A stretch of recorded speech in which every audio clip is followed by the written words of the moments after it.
বিসমিল্লাহির রহমানির রহিম। আসসালামু আলাইকুম প্রিয় অডিয়েন্স, সকলে কেমন আছেন অবশ্যই জানাবেন। নতুন আর একটা ভিডিও নিয়ে আপনাদের সামনে আমি হাজির হলাম।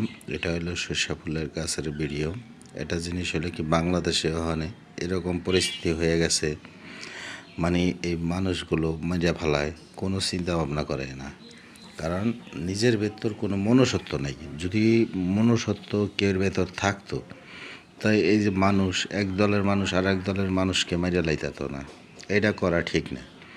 আপনারা নির্বাচন করেন, লিগ্যালভাবে দেশ চালান, আপনারা প্রতিহিংসার রাজনীতি করেন না। এটা করলে দেশ ও জাতির অনেক ক্ষতি হয়।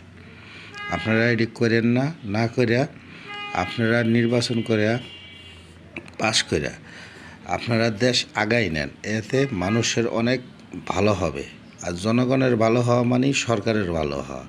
আপনারা সরকার হয়ে নিজেরা ভালো হন, জনগণ ফকিরই থেকে যায়। আপনারা এরকম না করে দেশ ও জাতিকে এগিয়ে নেন, দেশ এমনি ভালো হয়ে যাব, জনগণও ভালো হয়ে যাব, রাজারাও ভালো হয়ে যাব। আমাদের দেশে যে রাজনীতিটা, এই রাজনীতিটা অন্য সকল দেশে খুব কম, নাই বললেই চলে। খালি আমাকে বাংলাদেশেই মনে করেন এই সরকার আইব, ওই সরকারের লোক মারব, ওই সরকার আইব, এই সরকারের লোক মারব। এটি আপনারা না করিয়া ন্যায় নীতিভাবে সুন্দরভাবে দেশ চালান। কে কী করলো না করলো ওটি আপনারা পিছন দিকে তাকায়েন না। এটা আমার আপনার কাছে রিকোয়েস্ট। আসসালামু আলাইকুম।